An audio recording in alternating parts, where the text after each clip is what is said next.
Good morning. BCom second year की corporate accounting की आज क्लास नंबर 21 हम स्टार्ट करते हैं। पिछले क्लास के अंदर हमारा चैप्टर चल रहा है वैल्यूएशन ऑफ गुडविल, उसके क्वेश्चन नंबर 13 तक हमने सॉल्व किए थे। आज हम कंटिन्यू करते हैं क्वेश्चन नंबर 14 से। देखिए क्वेश्चन गिवन है, एक फर्म की बैलेंस शीट आपको दे रखी है 31 मार्च 2016 पर। कैपिटल अकाउंट्स दे रखे हैं, करंट अकाउंट्स दे रखे हैं, क्रेडिटर्स और इस एसेट साइड में भी आपको गुडविल, प्रीपेड एक्सपेंसेस, मतलब इंटेंजिबल टेंजिबल सारी एसेट्स गिवन है। आगे बोल रहे हैं एक साझेदारी फर्म के व्यवसाय को खरीदने हेतु एक कंपनी की स्थापना का प्रस्ताव है, यानी कि आप फर्म को कन्वर्ट करना चाह रहे हैं किसमें, कंपनी में। ओके, इस हेतु एसेट्स का रिवैल्यूएशन किया गया क्या, तो नया वैल्यू दे रखा है, सारी एसेट्स की नई वैल्यू दे रखी है। प्लांट की 12 lakh, furniture 80,000, stock 840, book debts 5 lakh और प्रीपेड एक्सपेंसेस 0 हो गए, निल हो गए। ओके, फर्म के गत 5 वर्षों के लाभ साझेदारों के संबंध में कोई भी राशि चार्ज करने से पूर्व आपको 5 सालों के प्रॉफिट्स गिवन है फर्म के। आगे आपको बोल रहे हैं कि इन प्रॉफिट्स के अंदर एक नॉन रिकरिंग इनकम मतलब जो बार बार इनकम नहीं होती है जनरली, ये औसतन 30,000 रुपये प्रतिवर्ष शामिल है। 30,000 रुपये की एक ऐसी इनकम इन सभी लाभों में शामिल है जो कि जनरली होती नहीं है, नॉन रिकरिंग नेचर की है। ठीक है, व्यापार की प्रकृति को ध्यान में रखते हुए आकस्मिक अनुवर्ती आय जो है वो प्रतिवर्ष उत्पन्न होती रहेगी। ओके, ये अनुवर्ती आय है, नॉन रिकरिंग इनकम है, लेकिन बोल रहे कि आपके बिजनेस का नेचर ऐसा है कि ये इनकम आपकी होती ही रहेगी हर साल, तो फिर हमें इसका कोई एडजस्टमेंट करने की ज़रूरत है ही नहीं, क्योंकि पहले भी हो रही थी, आगे भी होगी, देन इट्स ओके। प्रस्तावित कंपनी के प्रवर्तकों ने यह निश्चय किया है कि इस स्रोत से 24,000 की आय प्रतिवर्ष स्वीकार कर ली जाए। ओके, पहले 30,000 की इनकम होती थी, अब नई कंपनी के लिए कहा जा रहा है कि जब नई कंपनी बन जाएगी तो इनकम तो होती रहेगी, लेकिन किस रेट से होगी, ₹24,000 पर एनम, मतलब कि 6,000 का क्या हो गया, डिक्रीज इन फ्यूचर इनकम। इसको क्या कर देंगे, प्रॉफिट्स के लिए लेस कर देंगे एफएमपी की कैलकुलेशन करते टाइम। ठीक है, साझेदारों द्वारा दी गई सेवाओं का उचित पारिश्रमिक, आपको पार्टनर्स का फेयर रेम्युनरेशन गिवन है 50,000 पर एनम, तो इसको हम लेस करेंगे, बिल्कुल लेस करेंगे एफएमपी निकालते टाइम पे। स्वीकृत नीति के अनुसार मशीन और फर्नीचर पर डेप्रिसिएशन की रेट दे रखी है 15 और 5%, मतलब मशीन पर 15% डेप्रिसिएशन और फर्नीचर पर 5% पर एनम से डेप्रिसिएशन लगाना है। एवरेज कैपिटल एम्प्लॉयड पर आपकी नॉर्मल रेट ऑफ रिटर्न है 8%, दैट मीन्स हमें क्या फाइंड आउट करना पड़ेगा, एवरेज कैपिटल एम्प्लॉयड। समायोजित अधिलाभ के 5 वर्ष के क्रय और वार्षिक वृत्ति के आधार पर ख्याति गणना निश्चय की गई। 2 तरीके से आपको क्या करना है, गुडविल फाइंड आउट करनी है। पहला तो आपको फाइंड आउट करना है 5 years purchase of super profit, और सेकंड एन्युटी मेथड से भी करनी है। और आपको साथ में बोल रहे ₹1 की 5 वर्षों की वार्षिक वृत्ति का वर्तमान मूल्य 8% की दर पर 3.99 लिया जाए। आपको नॉर्मली बोल दिया है कि आपको 3.99 एन्युटी फैक्टर गिवन है, उस पर आपको गुडविल की कैलकुलेशन करनी है एन्युटी मेथड से भी। तो ठीक है, स्टार्ट करते हैं। हमें सुपर प्रॉफिट चाहिए, सुपर प्रॉफिट से पहले हमारे पास एफएमपी और नॉर्मल प्रॉफिट होना जरूरी है, तो एफएमपी स्टार्ट करें। कैलकुलेशन हम फर्स्ट स्टार्ट करेंगे हमारी एफएमपी से। तो स्टार्ट करते हैं हम लोग क्वेश्चन नंबर 14। प्रॉफिट्स देखिए हमें गिवन है 5 सालों के लिए, लिख देते हैं प्रॉफिट्स। ईयर्स आपके दे रखे 2000, चलो ईयर गिवन तो नहीं है, 12, 13, 14, 15 और लास्ट अभी जो आपका 2016 है। क्या क्या प्रॉफिट्स गिवन है आप लोगों को, तो देखिए प्रॉफिट हमें दे रखे हैं 5 लाख, 5,80,000, 6,70,000, सॉरी 6,60,000, 7 लाख और लास्ट आपको दे रखे 6,60,000। ये प्रॉफिट्स हमें गिवन है। अब प्रॉफिट्स में हमें एडजस्टमेंट करना होता है उन चीज़ों का जो कि आपके करंट ईयर से रिलेटेड है, या फिर कुछ करेक्शन अगर आपको करना है अपने प्रॉफिट्स के अंदर तो वो करो, और उसके बाद उनका एवरेज ले लिया जाता है। तो देखिए करेक्शन से रिलेटेड कोई अकाउंटिंग एरर क्या हमें नज़र आ रहा है, तो ऐसा कुछ तो दिया नहीं है, लेकिन ध्यान दीजिए हमें करंट एसेट्स का रिवैल्यूएशन दे रखा है, चालू संपत्तियों का पुनर्मूल्यांकन, हमारे स्टॉक की वैल्यू ऊपर नीचे हुई है, हमारे डेटर्स की वैल्यू ऊपर नीचे हुई है, हमारे प्रीपेड एक्सपेंसेस ऊपर नीचे हुए हैं। इसका मतलब क्या है, ये सब क्या है, हमारी करंट एसेट्स है। Then revaluation of current assets, उससे जो भी प्रॉफिट होता है या फिर जो भी लॉस होता है उसको करंट ईयर के प्रॉफिट में एडजस्ट किया जाता है। ये चीज़ यहाँ भी काम आएगी हमारे, और आगे आने वाले बहुत से चैप्टर्स में भी ये कंसेप्ट याद रखना कि फिक्स्ड एसेट्स के रिवैल्यूएशन पर अगर कोई भी प्रॉफिट या लॉस होता है तो उसको हम P&L में नहीं लिखते, वो हमारे करंट ईयर के प्रॉफिट को बिल्कुल भी इफेक्ट नहीं करता है। लेकिन अगर करंट एसेट्स का रिवैल्यूएशन होता है तो उन पर होने वाले प्रॉफिट या फिर लॉस से चालू वर्ष का लाभ ही प्रभावित होता है और उसका एडजस्टमेंट भी करंट ईयर के प्रॉफिट में ही किया जाता है। प्रॉफिट हो रहा है तो प्रॉफिट की तरह ऐड करो, लॉस हो रहा है तो लॉस की तरह लेस कर दो, सिंपल सी चीज़ है। तो देखिए हमें क्या क्या चीज़ें दे रखी है। सबसे पहले तो एसेट्स में चलते हैं। स्टॉक का रिवैल्यूएशन दिया, स्टॉक बुक में है 9 लाख रुपए से और नई वैल्यू दे रखी है 8,40,000 रुपए। दैट मीन्स लॉस तो हुआ है तो यहाँ से क्या कर देंगे, लेस कर देंगे। Loss on revaluation of stock, कितना लॉस हुआ, 60,000 का। ये चालू वर्ष की ही हानियां है ना। करंट एसेट्स में अगर कोई कमी वृद्धि होती है तो वो सिर्फ उसी साल की वजह से होती है, उसी साल का प्रॉफिट या फिर लॉस होता है। उसके बाद नेक्स्ट हमें बुक डेट्स का भी रिवैल्यूएशन दे रखा है। बुक्स के अंदर ये है 5,60,000, नई वैल्यू 5,000, तो इधर भी loss on revaluation of book debts, ये भी कितना लॉस, ये भी 60,000 का लॉस करंट ईयर में। आगे हमें प्रीपेड एक्सपेंसेस के बारे में बोला है। प्रीपेड एक्सपेंसेस तो नील हो गए, तो loss on revaluation of prepaid expenses, पहले थे 20,000 तो 20,000 की एसेट थी, अब तो 0 हो गई, तो ये नुकसान और हो गया। तो जितने जितने लॉस थे रिवैल्यूएशन के करंट एसेट्स के, फिक्स्ड एसेट्स का नहीं। क्यों? क्योंकि फिक्स्ड एसेट्स पर डेप्रिसिएशन चार्ज होता है या फिर सेविंग इन डेप्रिसिएशन होता है, तो उसका एडजस्टमेंट तो हम वैसे ही करते हैं। हमें करंट एसेट से रिलेटेड एडजस्टमेंट करना है, तो हमने एडजस्टमेंट्स किए, ये हमारे पास एक्चुअल प्रॉफिट्स आ जाएंगे। कितने? तो ये तो एज इट इज, बाकी सारे तो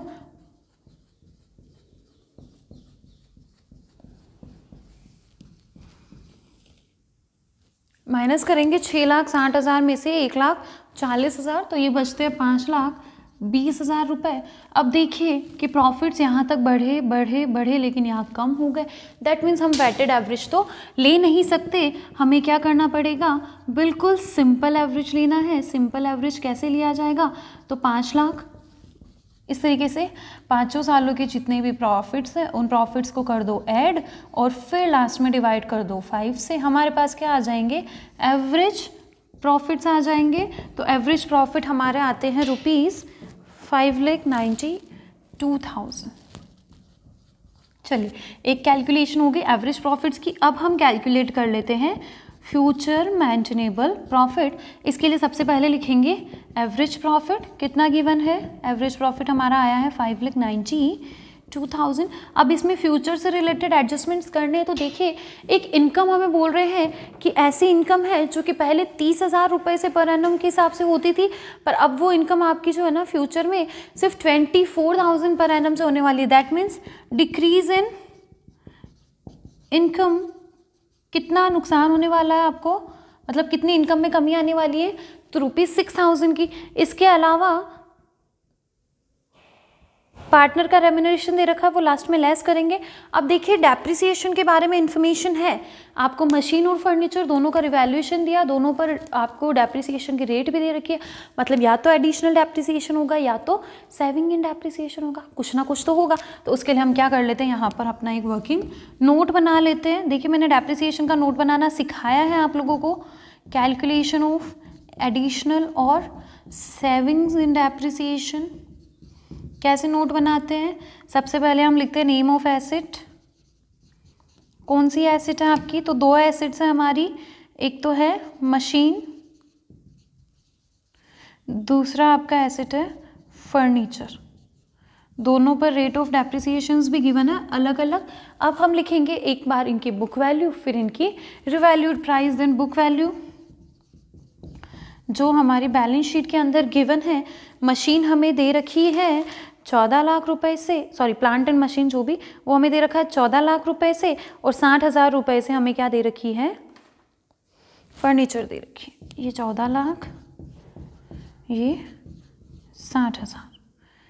देन रिवैल्यूड प्राइस, इनका रिवैल्यूएशन कितने पर किया, तो रिवैल्यूएशन आपका हुआ है मशीन का तो 12 लाख रुपए पर, और फर्नीचर का रिवैल्यूएशन जो है वो हुआ है 80,000 रुपये पर। ठीक है, ये 12 लाख और ये 80,000, तो डिफरेंस देख लेते हैं कितना है, डिफरेंस कितना आ रहा है, तो इसमें नेगेटिव डिफरेंस आ रहा है, वैल्यू क्या हो गई है, कम हो गई है, तो माइनस में इसको एक तरीके से हम लिख सकते हैं 2 लाख रुपए, या फिर इसको ऐसा भी लिखा जा सकता है 2 लाख कम हो गई और ये 20,000 रुपये बढ़ गई।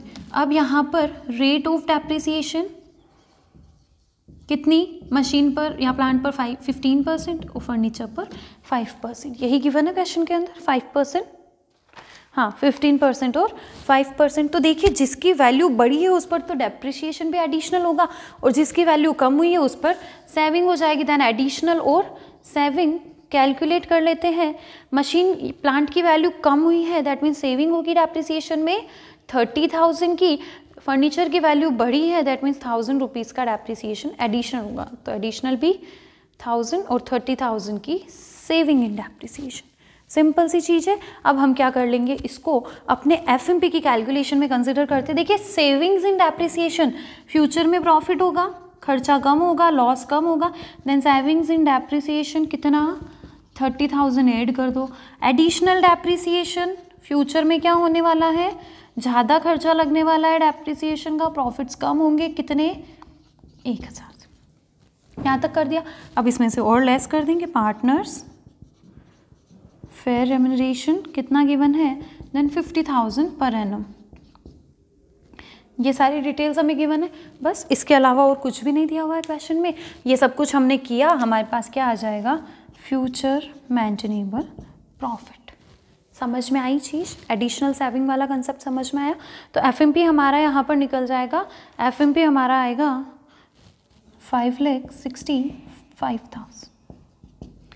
समझ में आई चीज़, सिंपल सा कंसेप्ट था। ओके, अब इसके बाद हमें फाइंड आउट करनी है हमारी एवरेज कैपिटल एम्प्लॉयड। तो यहाँ देखिए हम कैलकुलेशन कर लेते हैं, third calculation of average capital employed. Average capital employed निकालने के लिए सबसे पहले तो हमें closing capital employed find out करनी पड़ेगी। और क्लोजिंग कैपिटल एम्प्लॉयड हम कैसे फाइंड आउट करते हैं, तो टोटल एसेट्स, जो भी हमारी बुक के अंदर एसेट्स गिवन है बुक वैल्यू पर लेंगे, लेकिन अगर किसी का रिवैल्यूएशन दे रखा है तो उसको नई वैल्यू पर लिया जाएगा। उसके बाद उसमें से लेस हम करते हैं आउटसाइडर्स लाइबिलिटीज़। तो आउटसाइडर लाइबिलिटी के नाम पर हमारे पास सिर्फ एक क्रेडिटर्स गिवन है। लगभग सभी एसेट्स का रिवैल्यूएशन दिया हुआ है। गुडविल को नहीं लिखा जाएगा, क्यों नहीं लिखा जाएगा, क्योंकि गुडविल की वैल्यू अगर सही होती तो फिर से गुडविल की कैलकुलेशन करने की ज़रूरत ही कहाँ है, तो गुडविल को तो नहीं लिखा जाएगा। बाकी plant, furniture, stock, debts, prepaid expenses zero हो गए, नहीं लिखा जाएगा। Cash at bank as it is लिख दिया जाएगा। कैश का तो कोई रिवैल्यूएशन होता नहीं है ना, 3,80,000 है तो वो 3,80,000 ही रहने, ना तो ऊपर होंगे ना ही नीचे हो सकते हैं। तो चलिए स्टार्ट करते हैं, हम कैपिटल एम्प्लॉयड फाइंड आउट करते हैं। प्लांट 12 लाख, फर्नीचर 60,000, स्टॉक की नई वैल्यू हमें दे रखी है 8,40,000। बुक डेट्स हमें दे रखे हैं 5 लाख, पहले 5,60 थे लेकिन 60,000 कम हो गए, नई वैल्यू 5 लाख दे रखी है। और कैश तो एज इट इज़ आएगा 3,80,000। ये हमारे पास आएगी टोटल एसेट्स। तो टोटल एसेट्स आ गई 30 लाख रुपए की। अब इस 30 लाख में से हम क्रेडिटर्स को क्या कर देंगे, माइनस कर देंगे, लेस कर देंगे क्रेडिटर्स। देन क्रेडिटर्स कितने गिवन है हमें क्वेश्चन में, तो क्रेडिटर्स देखिए हमें दे रखे हैं 10,20,000 के। Closing capital employed 19,80,000। क्लोजिंग से हमें पहुंचना है एवरेज पर, और यहाँ ऐसा नहीं बोला गया कि प्रॉफिट को विड्रॉल कर लिया जाता है, तो बहुत सिंपल वाला ही हमारा कंसेप्ट रहेगा, half of current years profit after tax. तो करंट ईयर्स प्रॉफिट, तो करंट ईयर में सारे एडजस्टमेंट तो करने बनते ही थे क्योंकि तो अकाउंटिंग से रिलेटेड थे। हमारा प्रॉफिट कितना आता है 5,20,000। इसमें से पार्टनर का फेयर रेम्यूनरेशन भी तो हर साल घटाया जाना चाहिए ना, जो कि घटाया नहीं है आपने, तो इसको तो हटाना ही पड़ेगा। क्या करेंगे, 5,20,000 में से 50,000 का रेम्यूनरेशन भी तो घटाना ज़रूरी था, इसका हाफ ले लेंगे। मैम टैक्स का क्या हुआ, तो टैक्स की तो कोई इन्फॉर्मेशन हमारे पास है नहीं, तो जब इन्फॉर्मेशन नहीं है तो हम उसका कुछ भी नहीं कर सकते। तो हमारे पास आएगा ये 2,35,000 का current years profit after tax. ये हमारी एवरेज कैपिटल एम्प्लॉयड आ जाएगी 17,45,000 रुपये। समझ में आई चीज़। सिंपल सा था। एवरेज कैपिटल एम्प्लॉयड निकालनी थी, current years profit after tax का हाफ माइनस करना था, प्रॉफिट जो हमारा करेक्टेड बिजनेस प्रॉफिट या एक्चुअल प्रॉफिट होता है वो ही हम लेते हैं। तो करंट ईयर का प्रॉफिट 5,20,000 रुपये था।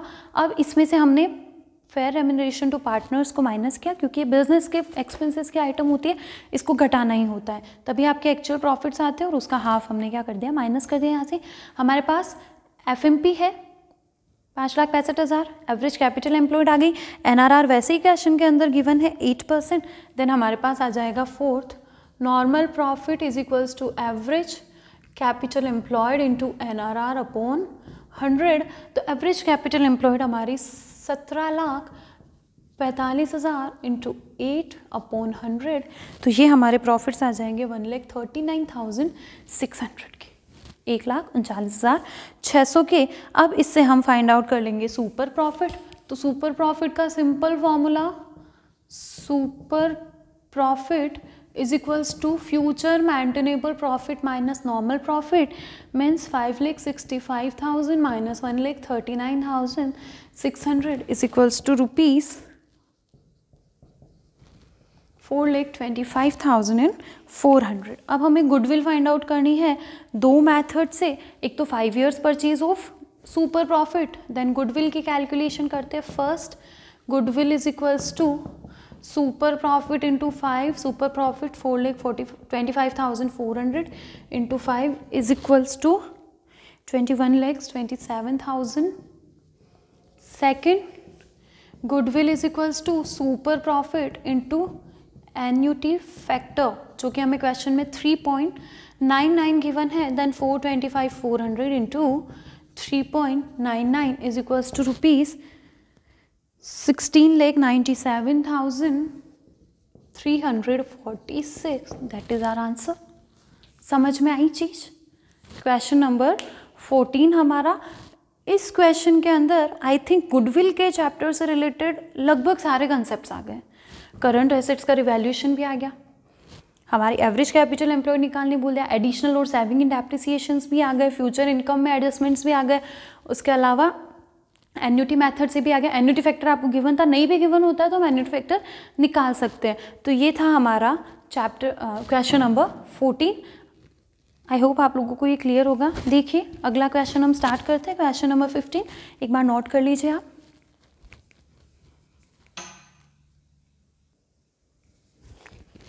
ओके, क्वेश्चन नंबर 15 देखते हैं। देखिए क्वेश्चन गिवन है, मिस्टर सोनू एक जनरल स्टोर चलाते हैं, इनका भूस्वामी, इनके जो लैंडलॉर्ड है, वो जिसे 700 रुपये प्रति माह का किराया चुकाया जाता है, उसके व्यवसाय को खरीदने का इच्छुक है, बिजनेस परचेज करना चाहता है लैंडलॉर्ड, उसको 700 रुपीज़ पर मंथ के हिसाब से आप रेंट भी पे कर रहे हैं। इस उद्देश्य के लिए ख्याति का मूल्यांकन एफएमपी के 3 ईयर्स परचेज मेथड से करना है, 3 गुने के बराबर वही चीज़ है, एफएमपी मल्टीप्लाइड बाय 3। इस तरीके से आपको गुडविल फाइंड आउट करनी है। इन्फॉर्मेशन आपको पिछले 4 सालों के लिए दे रखी है, प्रॉफिट दे रखे, लेखों की जांच करने पर निम्नलिखित बातें प्रकट हुई क्या। तो 1 सितंबर 2013 को देखिए आपको 13, 14, 15, 16 4 ईयर्स के प्रॉफिट दे रखे। 1 सितंबर 2013 को आपने एक मशीन प्लांट परचेज किया जिसकी कॉस्टिंग थी 30,000 रुपये और उसे उस वर्ष का आयगत व्यय मान लिया गया। रिवेन्यू एक्सपेंडिचर मान के आपने अपनी प्लांट की कॉस्ट को प्रॉफिट एंड लॉस अकाउंट में डेबिट कर दिया। तो मैम ये कहाँ बोला है कि प्रॉफिट एंड लॉस में डेबिट किया? तो सिंपल सी चीज़ है, अगर आपने किसी को रिवेन्यू एक्सपेंडिचर माना है तो आपने उसको प्रॉफिट एंड लॉस में ही चार्ज किया होगा, जबकि प्लांट तो हमारी फिक्स्ड एसेट होती है, प्लांट की वैल्यू को तो कैपिटलाइज किया जाता है, आपने कैपिटलाइज नहीं किया, अकाउंटिंग एरर, बिल्कुल गलती है। तो 2013 के अंदर क्या किया जाएगा, इस 30,000 रुपये को प्रॉफिट के अंदर ऐड बैक किया जाएगा, क्योंकि पहले आपने एक्सपेंस मान के उसको लेस कर दिया होगा, तब हम उसको वापस से ऐड बैक कर देंगे। ठीक है। कंपनी क्रमागत मूल्य ह्रास विधि से 10% वार्षिक ह्रास लगाती है। डेप्रिसिएशन, देखिए आपने 2 गलतियाँ कर दी। पहला तो क्या किया कि प्लांट की वैल्यू को कैपिटलाइज करने के बजाय उसको रिवेन्यू एक्सपेंडिचर मान के सीधा सा पीएनएल में ले गए। दूसरी चीज़, डेप्रिसिएशन अब नहीं लग पाया ना, क्योंकि आपने तो प्लांट को कैपिटलाइज ही नहीं किया, और जब कैपिटलाइज किया ही नहीं तो डेप्रिसिएशन लगा ही नहीं। तो अब हमें 2013 से लेकर 2016 तक हर साल प्लांट का डेप्रिसिएशन लगाना पड़ेगा। अब डेप्रिसिएशन भी आपका स्ट्रेट लाइन मेथड से नहीं है, ये WDV मेथड से, मतलब पहले साल डेप्रिसिएशन लगा और फिर देखो कितनी वैल्यू बची, फिर उस पर 10% डिप्रिसिएशन, फिर जितना बचा उस पर 10%। WDV मेथड मेथड पढ़ा है ना डेप्रिसिएशन का, हमने डेप्रिसिएशन पढ़ा है 11th क्लास के अंदर, बिल्कुल। तो वही डेप्रिसिएशन WDV मेथड से आपको लगाना है, तो वर्किंग नोट बनेगा प्रॉपर। 2014 का अंतिम स्टॉक का मूल्य 12,000 रुपये अधिक लगाया गया। Over valuation of closing stock, over valuation of closing stock in 2012। तो समझने की चीज़ ये है कि ओवर वैल्यूएशन क्लोजिंग स्टॉक का होने का मतलब क्या है। तो क्लोजिंग स्टॉक को हम क्रेडिट साइड शो करते हैं ना। क्लोजिंग स्टॉक ज़्यादा दिखा दिया मतलब प्रॉफिट ज़्यादा दिखा दिया, प्रॉफिट ज़्यादा दिखा दिया तो अब कम कर दो, then overvaluation of closing stock 2012 में से माइनस हो जाएंगे। अब यहाँ एक चीज़ समझना, closing stock of 2012 is opening stock of 2013। मतलब अगर 2012 में क्लोजिंग स्टॉक का ओवर वैल्यूएशन हुआ तो सीधी सी बात है कि 2013 में आपका क्या हुआ होगा, क्लोजिंग ओवर वैल्यूएशन हुआ होगा ओपनिंग स्टॉक का, तो उसका एडजस्टमेंट आपको करना है। 2014 में और 15 में, तो 2014 में अगर आपका क्लोजिंग स्टॉक का ओवर वैल्यूएशन हुआ है तो मतलब 2015 में ओपनिंग स्टॉक का ओवर वैल्यूएशन हुआ है, तो इन दोनों चीज़ों का एडजस्टमेंट करना है। क्लोजिंग स्टॉक के ओवर वैल्यूएशन का मतलब होता है प्रॉफिट्स को बढ़ाकर दिखाना, इसलिए माइनस करेंगे, और ओपनिंग स्टॉक के ओवर वैल्यूएशन का मतलब होता है प्रॉफिट्स को कम करके दिखाना, इसलिए वहाँ पर ऐड किया जाएगा। नेक्स्ट बोल रहे ख्याति के मूल्यांकन के लिए मिस्टर मोनू के भूस्वामी का अतिरिक्त पारिश्रमिक 24,000 रुपये वार्षिक लगना चाहिए। Fair remuneration to proprietor 24,000 minus कर देंगे, सिंपल सी। मिस्टर मोनू को उसके भूस्वामी द्वारा दी जाने वाली ख्याति की राशि बताइए, आपको फाइंड आउट करनी है। गुडविल, अब देखिए गुडविल तो हम फाइंड आउट कर लेंगे FMP का 3 years परचेज मैथड से, पर उसके लिए हमें FMP तो चाहिए। FMP चाहिए मतलब एवरेज प्रॉफिट चाहिए। एवरेज प्रॉफिट के लिए हमें करेक्टेड बिजनेस प्रॉफिट चाहिए। तो हमें जिन जिन सालों के प्रॉफिट्स गिवन है, 4 वर्षों के प्रॉफिट दे रखे 2013, 14, 15 और 16। तो ये क्वेश्चन नंबर 15 हम स्टार्ट करते हैं। ईयर्स प्रॉफिट 2014, 2015, 13, 14, 15 और 16, जो भी ईयर आपकी बुक में गिवन है वो ईयर लिख देंगे आप। 2013, 14, 15, 16 के प्रॉफिट्स गिवन है, कितने कितने दे रखे हैं हमें, 1 लाख, 1,04,000, 1,20,000, 1 लाख, 1,04,000, 1,20,000 और 1,50,000। अब इसमें हमें क्या करने हैं, एडजस्टमेंट्स करने। तो सबसे पहले बोल रहे कि 2013 में आपने एक मशीन खरीदी जिसको आपने गलती से रेवेन्यू एक्सपेंडिचर मान के क्या कर दिया, प्रॉफिट एंड लॉस में डेबिट कर दिया। तो यहाँ पर हम वापस ऐड कर देंगे revenue expenditure, revenue expenditure of ₹30,000 which should be capitalised. तो यहाँ पर हम क्या कर देंगे, 30,000 रुपीज़ ऐड कर देंगे 2013 के अंदर। आगे के सालों में इसका कोई एडजस्टमेंट करने की ज़रूरत नहीं। एक बार आपने कैपिटलाइज नहीं करके रेवेन्यू एक्सपेंसेस मान के आपने डेबिट कर दिया P&L अकाउंट के अंदर। अब यहाँ से हमें लेस करना है डेप्रिसिएशन ऑन प्लांट। क्या माइनस करना पड़ेगा, डेप्रिसिएशन इस साल में, इस साल में, इस साल में, इस साल में, हर में करना पड़ेगा। तो ठीक है, डेप्रिसिएशन की कैलकुलेशन करेंगे। यहाँ देखिए over valuation of closing stock हुआ था, over valuation of closing stock हुआ था इन 2014। तो over valuation of closing stock का मतलब होता है प्रॉफिट को बढ़ाकर दिखाना, इसलिए माइनस कर दिया। अब 2014 का ओपनिंग स्टॉक क्लोजिंग स्टॉक 2015 का क्या बन जाएगा, ओपनिंग स्टॉक। तो यहाँ ऐड हो जाएगा। ओपनिंग स्टॉक का ओवर वैल्यूएशन क्या बताता है, आपने कॉस्ट ज़्यादा डेबिट कर दी, आपने अपने P&L में अमाउंट ज़्यादा डेबिट कर दी, इसलिए आपका प्रॉफिट कम होके शो हो रहा होगा, तो अब बढ़ा दो। तो ये एडजस्टमेंट हमने किया। अब हमें नोट बनाना है हमारा प्रॉपर डेप्रिसिएशन के लिए। तो चलिए डेप्रिसिएशन के लिए नोट बना देते हैं, वर्किंग नोट बनाते हैं फर्स्ट। डेप्रिसिएशन ऑन प्लांट कब परचेज करा, परचेज्ड ऑन 1 सितंबर 2013। अब यहाँ समझना इस चीज़ को, हमें क्वेश्चन के अंदर जो प्रॉफिट्स दे रखे वो कैसे दे रखे, 2013 के लाभ, 2014 के, 15 के, 16 के। 13, 14 14-15, 15-16 इस तरीके से नहीं गिवन है। इसका मतलब क्या है कि कंपनी या फिर ये जो आपकी संस्था है वो कौन से ईयर को काम में ले रही है, 1 जनवरी टू 31 दिसंबर वाला इसका ईयर चलता है। ये इस तरीके से अकाउंटिंग करती है। तो ऐसे मतलब में आपका जब ये ईयर ख़त्म होने वाला है तो ये कब ख़त्म होगा, 31 दिसंबर 2013 पर ख़त्म होगा। अगला 31 दिसंबर 2014 पर, 15, 16 इस तरीके से आपके ईयर ख़त्म होंगे। तो करंट ईयर में यानी कि 2013 वाले ईयर में आपने इस मशीन को कितने मंथ यूज़ किया है, जस्ट 4 मंथ, सितंबर, अक्टूबर, नवंबर एंड दिसंबर। और आपको रेट दे रखी 10% पर एनम। तो डेप्रिसिएशन इन ईयर 2013 कितना लगेगा, 30,000 की मशीन, 10% डेप्रिसिएशन 4 महीने के लिए। समझ में आ रही है चीज़? क्या किया हमने, 4 महीने क्यों लिए मैम, इसको मार्च तक क्यों नहीं माना, क्योंकि ईयर की इन्फॉर्मेशन जो है ना वो 13, 14, 14, 15 के फॉर्मेट में नहीं है, वो 2013, 2014 अलग अलग फॉर्मेट में गिवन है। दैट मीन्स आपका ईयर भी यही चलता है, जनवरी टू दिसंबर वाला। तो फिर उस हिसाब से हमने देख लिया कि 31 दिसंबर 2013 तक आपका कितना मंथ होते हैं, तो 4 मंथ्स होते हैं। तो चारों मंथ के लिए हमने क्या कर दिया, डेप्रिसिएशन चार्ज कर दिया। तो ये डेप्रिसिएशन आ गया 1,000 रुपये का। Then WDV written down value on 31 December 2013 is equals to 30,000 minus 1,000 is equals to ₹29,000। Then in 2014 next क्या होगा, देन ओपनिंग WDV कितना है, 29,000 माइनस 10% डेप्रिसिएशन, या तो पूरे साल के, अब आगे आने वाले वर्षों में तो पूरे साल के डेप्रिसिएशन लगेंगे। देन क्लोजिंग WDV ये कितना बच जाएगा, 26,100। देन नेक्स्ट आते हैं हम इन 2015। इस तरीके से चलता जाएगा पूरा सिस्टम। 2015 के अंदर क्या होगा, वही ओपनिंग WDV कितना, 26,100 माइनस 10% डेप्रिसिएशन, 10% यानी कि 2,610। तो हमारे पास बच जाएगी क्लोजिंग WDV 31 दिसंबर 2015 पर कितनी बचेगी,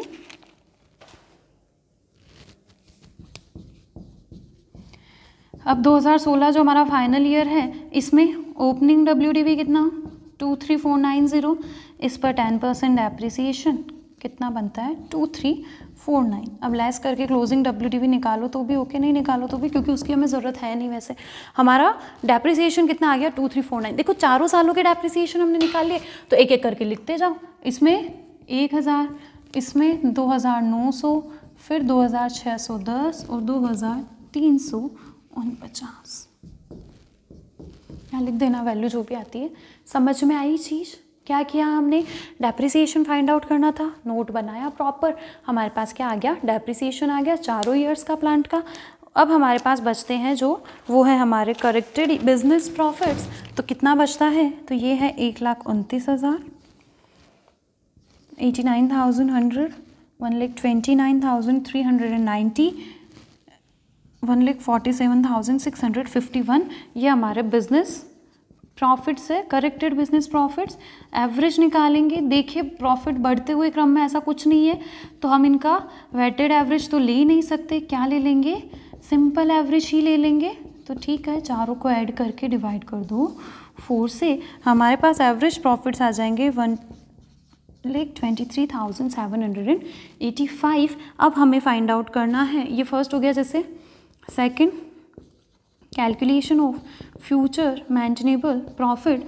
तो एवरेज प्रॉफिट्स हमारे कितने आ गए, 1,23,785। अब इसमें फ्यूचर से रिलेटेड एडजस्टमेंट्स करेंगे।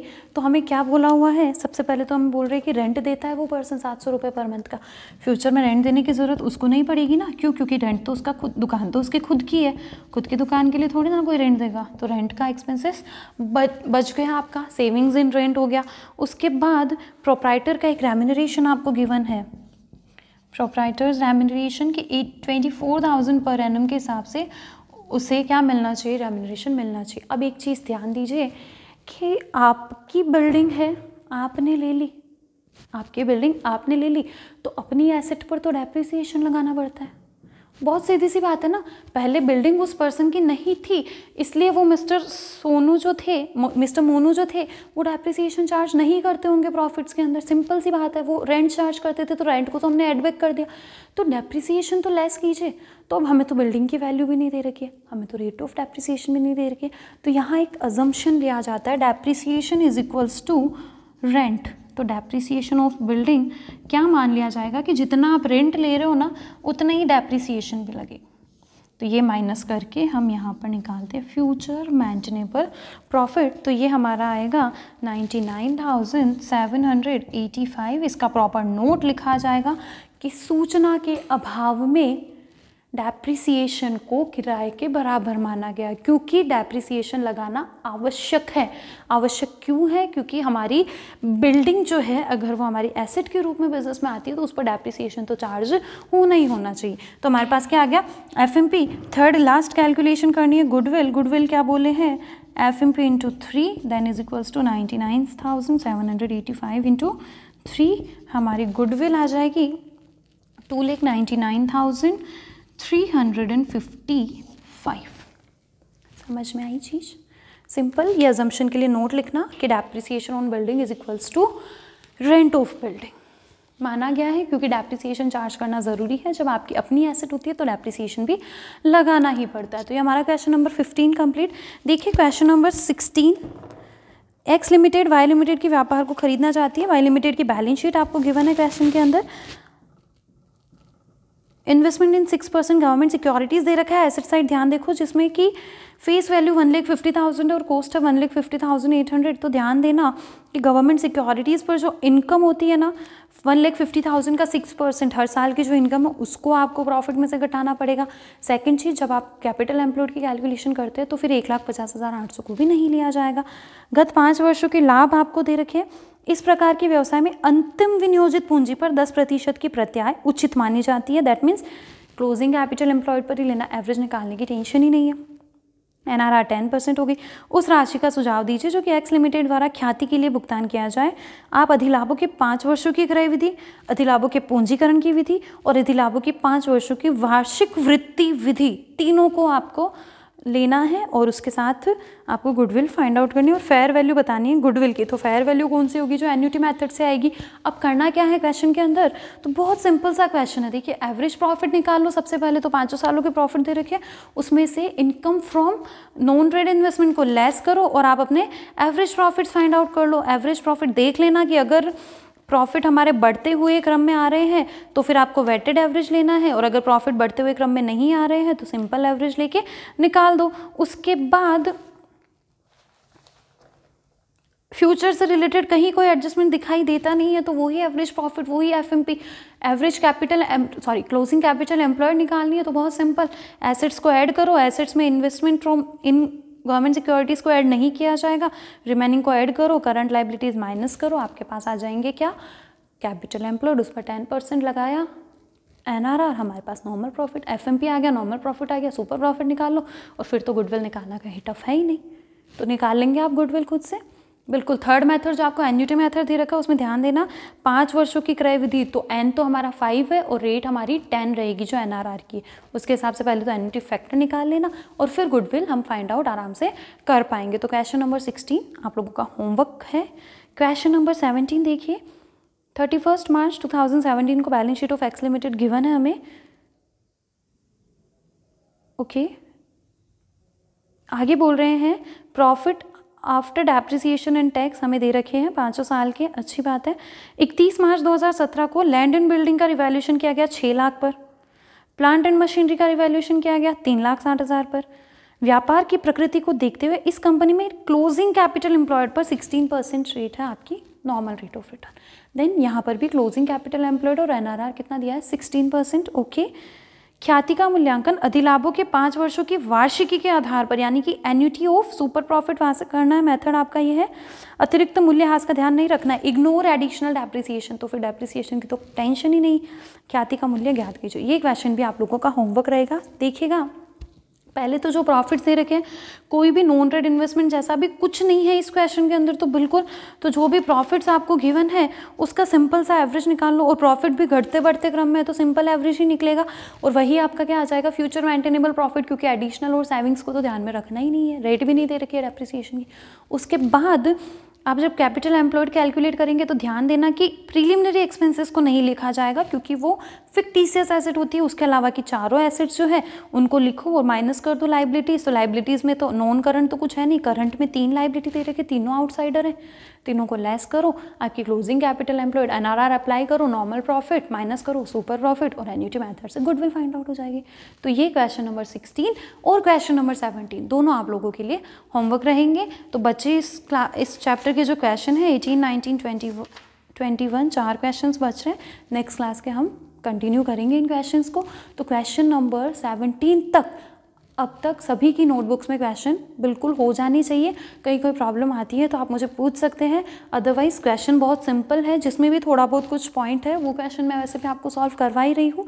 आई होप आप लोगों को अभी तक के सारे क्वेश्चंस भी क्लियर होंगे और कंसेप्ट्स भी आप लोगों के अब काफ़ी क्लियर हो रहे होंगे। अगर आप इन क्वेश्चंस को वापस खुद से करेंगे तो आपकी ज़्यादा प्रैक्टिस रहेगी और कंसेप्ट ज़्यादा अच्छे से क्लियर हो पाएंगे। तो क्वेश्चन नंबर 16 और 17 आप लोग करेंगे, बाकी हम नेक्स्ट क्लास में कंटिन्यू करेंगे। Thank you.